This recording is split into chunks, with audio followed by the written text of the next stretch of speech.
Hi, everybody. Let's continue our discussion on the hypersensitivities. So we'll focus here on hypersensitivity 2 and 3. Remember that the first three hypersensitivities are going to have some involvement of antibodies, even though their names may not always reflect that. So let's focus for a moment on hypersensitivity 2, which we may call antibody-mediated or cytotoxic hypersensitivity, various names. And it probably gets the name cytotoxic because one way in which we can have a type 2 hypersensitivity is with the involvement as a natural killer cell, as you see in this image here. But before we focus on that image, what we're seeing in type 2 hypersensitivity is the formation of antigen-antibody complexes. But the important part is that these antigens are part of a cell, so they're connected to a cell, so they're on the surface of a free-floating cell. Now, these free-floating cells can be a variety of things as listed here, including pathogens. What happens is that these antigen-antibody complexes are recognized by a complement protein that kicks in the classical pathway in some cases, or we might see that natural killer cells kick in. And there's even a third mechanism that we'll get to eventually. So remember that as all of these different hypersensitivities that we're discussing have different subtypes within them based on the mechanisms that they use. So for instance, here, just to guide you through this image, our free-floating cell is a cancer cell with an antigen attached to it. Here is the antibody that's binding with the antigen. And what we're going to see now is that the receptor, the Fc receptor on our natural killer cell is going to recognize the Fc region of the antibody, bind to it, and that activates our natural killer cell to do what it does so well, and that is secrete perforins and granzymes. When it degranulates, the perforins create holes in our cancer cell. And of course, when there's a hole in here, then the granzymes can enter, and that creates lysis of our cancer cell. Now, all forms of hypersensitivities have these subtypes. So what I just explained with the help of the diagram is an example of one form called ADC, which literally stands for antibody dependent cell-mediated cytotoxicity, and this is where we deal with the natural killer cell. So again, the picture I showed you a moment ago. We'll come back to this as we briefly discuss acute rheumatic fever, which is also an autoimmune disease. The other mechanism is with the help of the classical complement pathway. And then we have a third mechanism, which is sort of an oddball. And there we're going to use another autoimmune disease called myasthenia gravis to explain the mechanism. So let's quickly review the first form of hypersensitivity 2. So once again, we have our natural killer cell with its Fc receptors that can bind to the Fc regions of our antibodies that have formed against the antigens of a free-floating cell. In this case, it's a pathogen. And so when the antibodies and the Fc receptors bind, that's going to activate our natural killer cells, and they're going to release their perforins and granzymes. Now, there are autoimmune diseases that use this mechanism, except that the antibodies in the autoimmune diseases are going to be antibodies that are built against a person's own cells, which is, of course, the definition of an autoimmune disease. So in the case of acute rheumatic fever, what is thought to be happening is that the antibodies of the person's body are getting confused. the person initially produced antibodies against a known pathogen, that is Streptococcus pyogenes. You can think of this bacterium perhaps being that Streptococcus. And somehow these antibodies think that some of the proteins that are located in the heart and the joints of these patients are the same thing as the antigens of the Streptococcus bacteria. So somehow those antigens must look alike, and that's going to trigger the natural killer cells. So now the natural killer cells are destroying the heart and joint cells because they have these proteins, antigens that look just like this bacterium. So when I discuss these various autoimmune disorders in the hypersensitivity types, make sure that you remember them, because we're not really going to go further into the autoimmune disorders much. We're going to sort of combine them here with the hypersensitivities. In the second form of type 2 hypersensitivity, we're going to see that complement is getting involved. More specifically, it's going to be the complement protein that triggers the classical pathway. And of course, you know by now that the classical pathway indeed interacts with an antigen antibody complex. We call that complement fixation. And that's going to result in, your typical responses, inflammation with chemotaxis and possibly even phagocytosis, and the formation of your membrane attack complex, which then, of course, causes the cell to literally leak its contents and lyse. Two good examples that are, in a sense, similar of this form of type 2 hypersensitivity is blood transfusion with the incorrect blood type, or what happens in a fetus, or I should say baby that is being born, when the mom and the baby do not have compatible blood. So let's take a look at both of these. So let's take a look at this scenario where a recipient who is blood type B accidentally receives blood type A from the donor. Let's focus for a moment on the recipient. So he is blood type B, and the name of the blood type, or the letter of the blood type, is indicative of what antigens his red blood cells carry. So these are all going to be antigens B, right? Because he's blood type B. But therefore, he produces in his plasma antibodies A. So these are his antibodies A. And here too. Now the donor, on the other hand, is blood type A, so she has antigens A stuck on her red blood cells. And she's going to have antibodies B in her plasma.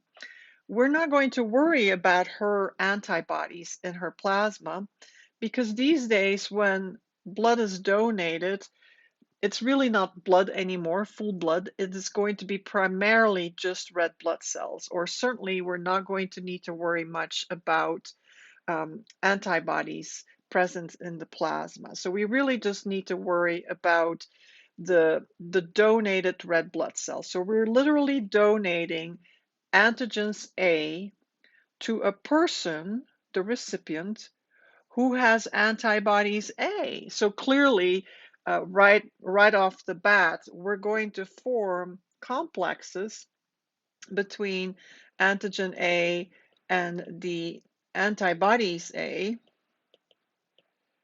So that is already a problem, by the way, and some of you might have learned in the past that this is already a form of agglutination, where we see this reaction between an antigen and an antibody of the blood, meaning antigens of red blood cells. But in addition to that, we're also seeing additional mechanisms creating some more chaos. And in this case, the mechanism um, as we're looking at this form of hypersensitivity 2 is the classical pathway activation. So complement is getting involved and is getting fixed by this antigen antibody complex. And so next thing what we see happening is that our red blood cells that were donated are all getting destroyed with the help of the complement's typical responses, which are inflammation with chemotaxis, of course. But we're also possibly going to see that lysis will occur, which is kind of what is illustrated here because of the MAC complex, possibly phagocytosis, because macrophages are attracted to the site, etc., etc. Not a good thing. In another scenario, we also see incompatible blood types getting mixed. So this is where we have a very specific blood type in mom versus the fetus that's developing in her womb. So this is not just going to happen with any kind of pregnancy. So let me make very clear to you what the setup is or what the setup needs to be. What needs to happen or what the scenario needs to be is that mom is rhesus negative.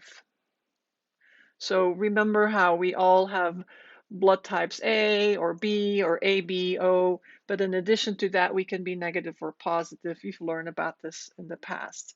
So mom has to be rhesus negative and she cannot be positive. She has to be negative for this scenario of erythroblastosis fetalis to be able to occur, and the baby is going to have to be positive.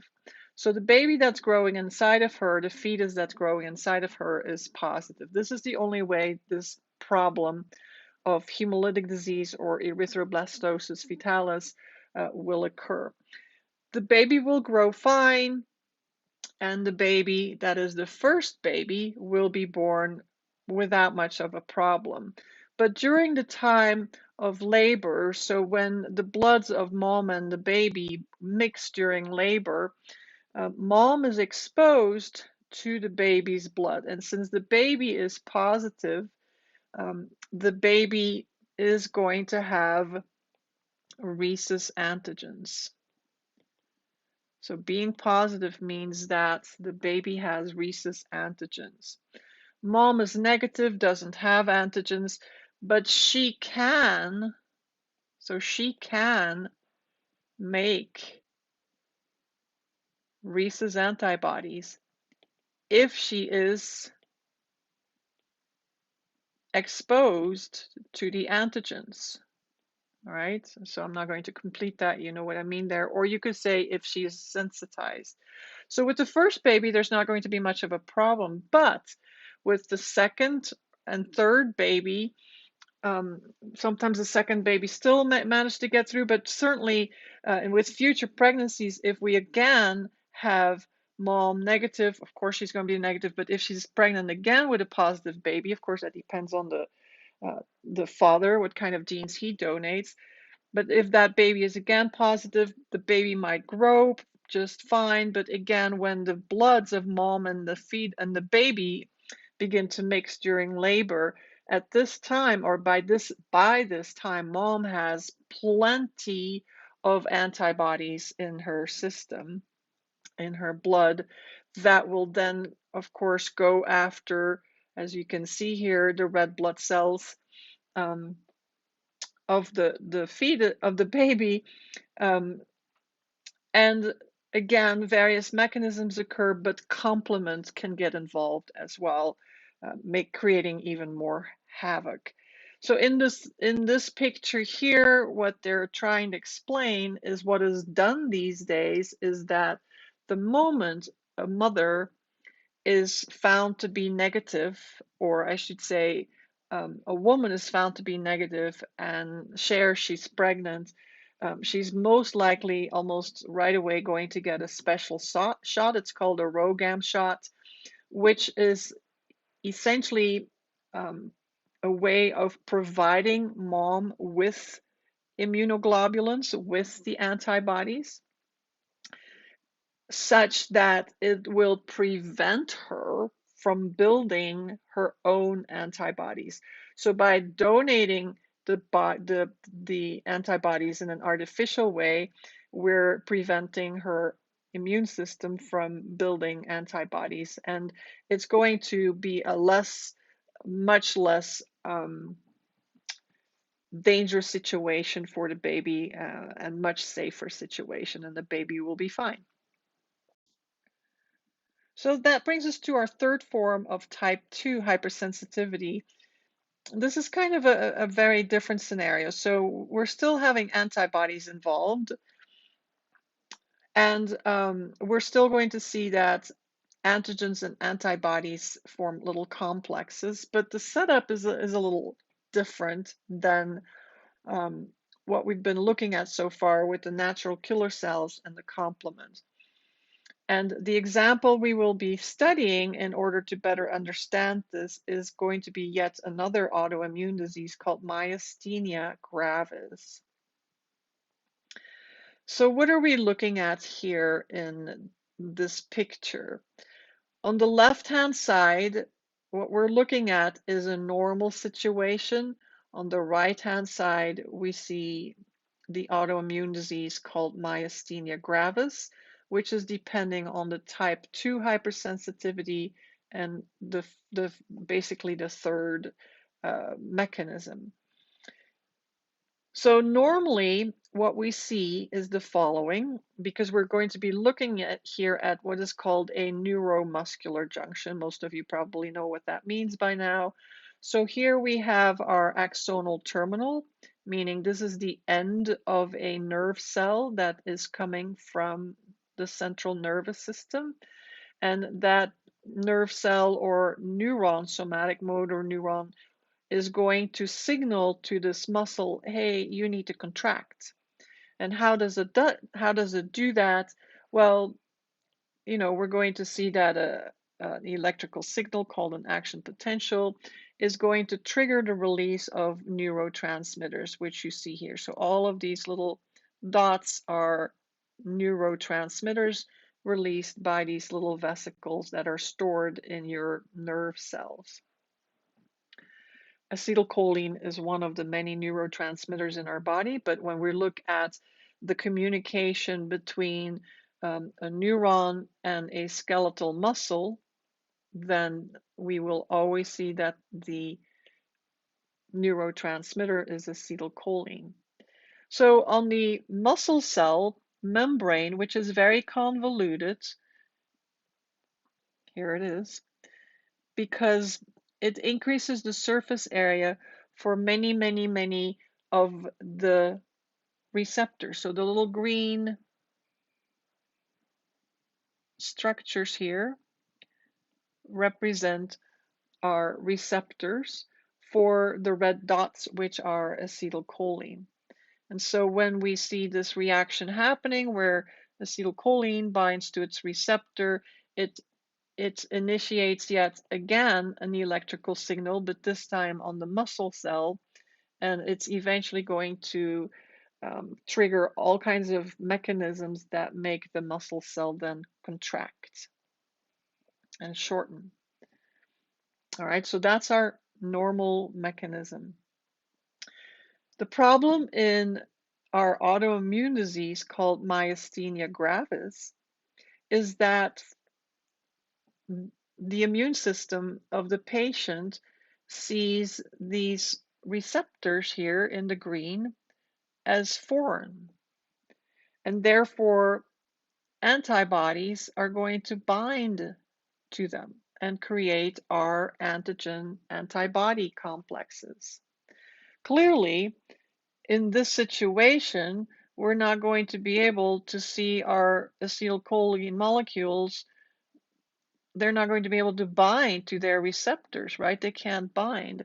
And if they can't bind, as this little cross indicates, we cannot create that electrical signal that we need to tell the muscle, hey, it's time to contract. So despite the fact that our nervous system is saying, you need to contract muscle by dumping all these neurotransmitters onto the muscle cell doesn't respond. So we see anywhere from no response at all to a weak response because, it's possible that each one of these little receptors is not occupied with an antibody. So it's possible that some acetylcholine can bind. Now, this level of skeletal muscle weakness and paralysis is very obvious in the eyelids of a person with myasthenia gravis. So they have a very weak eyelid or a paralyzed eyelid or a drooping eyelid, I guess I should say. And it's not just the eyelids that are going to be affected. Skeletal muscles in the limbs can be affected as well. Okay, so this wraps up our discussion of type 2 hypersensitivity.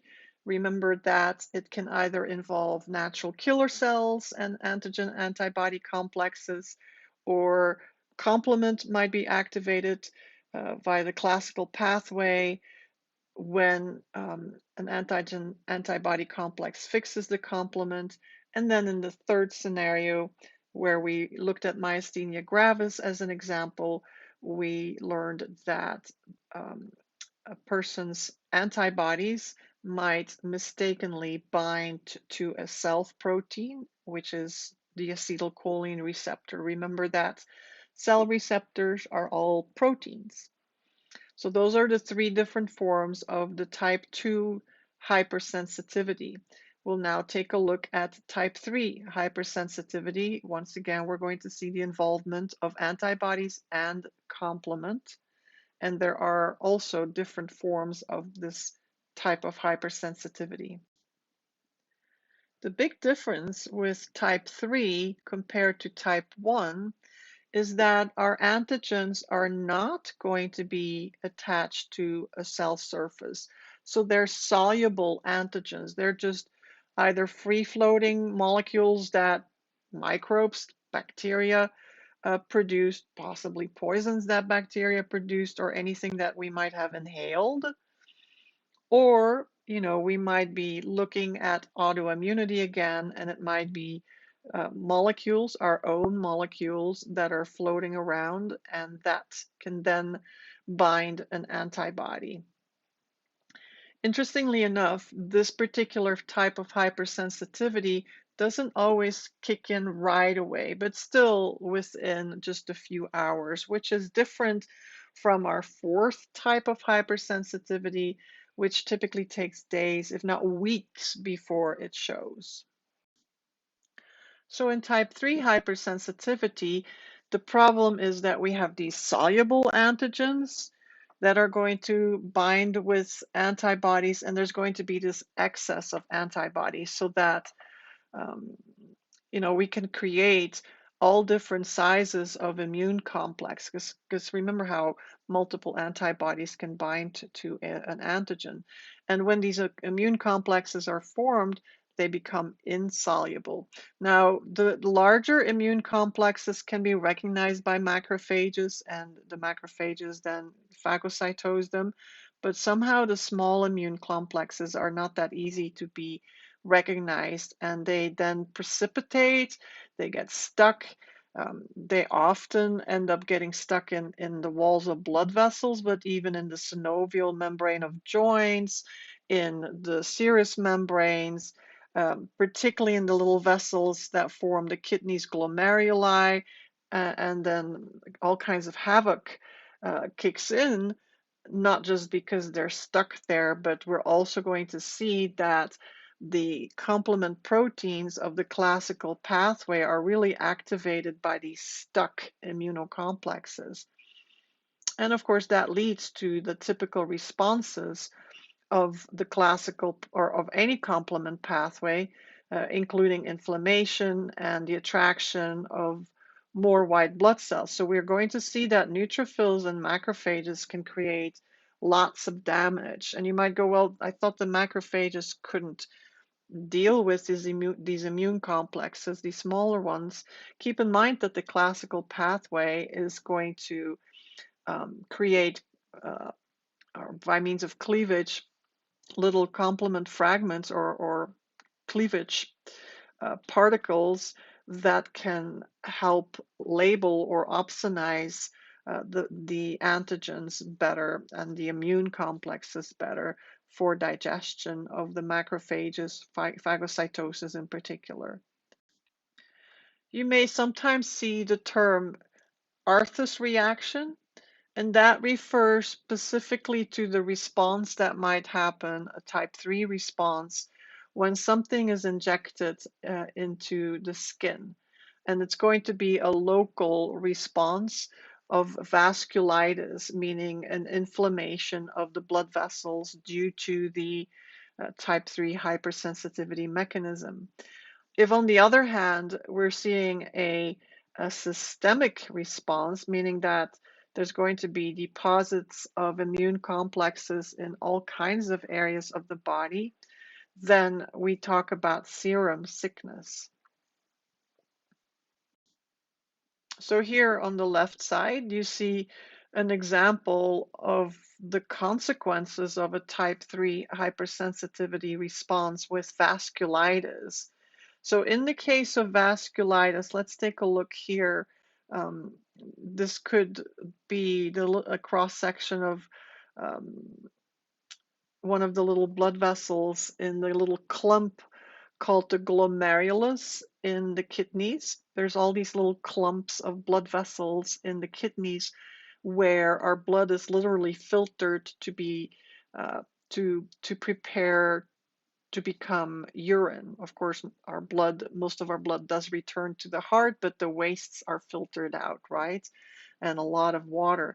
So that happens in these structures that we refer to as glomeruli. And this is a very schematic representation of one of those little glomeruli. Singular would be glomerulus. So the blood vessel, the capillary, is going to be made up of the simple squamous epithelial tissue illustrated here, and there are other cells around. We're not going to worry about that too much, but there is a capsule here, and that is where the almost urine, that's how I'm going to refer to it, because many of you might not have learned yet how urine is formed in the kidneys, but that's where the almost urine ends up. So literally, this is kind of how urine is made. Blood arrives here in our capillary, and then the blood is forced to be filtered through the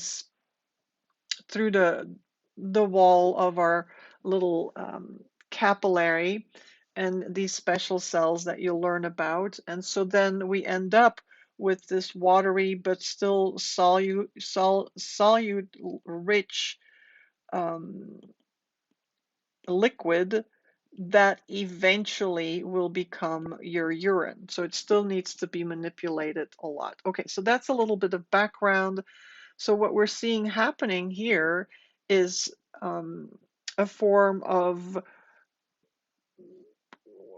well, I should be careful saying that. We don't call it vasculitis in the kidneys. When this is happening, these immune complexes that get stuck in the basement membrane of the capillaries of the glomerulus in the kidneys, we call it glomerulonephritis. So you see that happening here. And notice that some of the complexes can be big or small, and the small complexes are the ones that tend to create the biggest problem. So an autoimmune disorder that follows this mechanism of type 3 hypersensitivity is called systemic lupus erythematosus. Some people will just call it lupus, but I would like to inform you that there are different kinds of lupus, but this is more often than not the one that people refer to.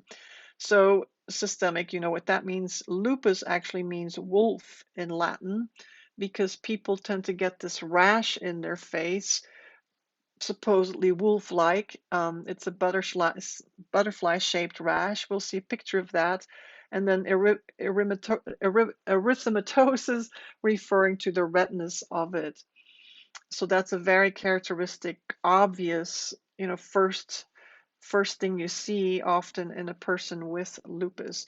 So the mechanism for this autoimmune disease is your typical type 3 mechanism, except that once again, our antigen is going to be a self antigen, and therefore we create auto antibodies, but we typically call them something else in this autoimmune disease because the antibodies that are formed against the material inside of the nucleus of the patient's cells. So not just the DNA or the RNA, but even proteins present inside of the nucleus.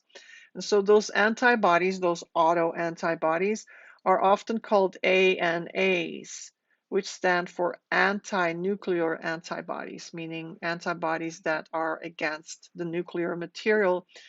And this can affect cells throughout the whole body. So a very, very systemic response. You could argue a definite example of serum sickness. So we're going to see that the synovial membranes of the joints are attacked to create painful arthritis, the serous membranes of the lungs, the visceral and parietal pleura to create pleurisy, which you can call pleuritis if you prefer, and also that of the heart called pericarditis. The glomeruli of the kidneys are going to collect all kinds of immune complexes to then produce something called glomerulonephritis. Albeit, I'll be honest, this is not an image of a person who had systemic lupus erythematosus. It's another autoimmune disease that has a similar effect, and meaning that we also see glomerulonephritis forming with the help of immune complexes. Here you see this lady with that typical butterfly rash, which is red, again from there the term lupus for wolf-like, and erythematosus meaning red. Um, in the red bone marrow, we might see that the stem cells are not keeping up with dividing and differentiating. So we might not have enough red blood cells leading to anemia. We might not have enough platelets causing thrombocytopenia, and even problems in the digestive tract and the central nervous system, to where we might see problems with mental disease, all due to the fact that these immune complexes form and get stuck in many places. Okay, so that wraps up our last type of hypersensitivity that is considered a relatively immediate response. It involves antibodies, but it also involves the help of complement. And so we're now ready to discuss the very last, type 4 hypersensitivity, which is typically delayed by days and sometimes even longer.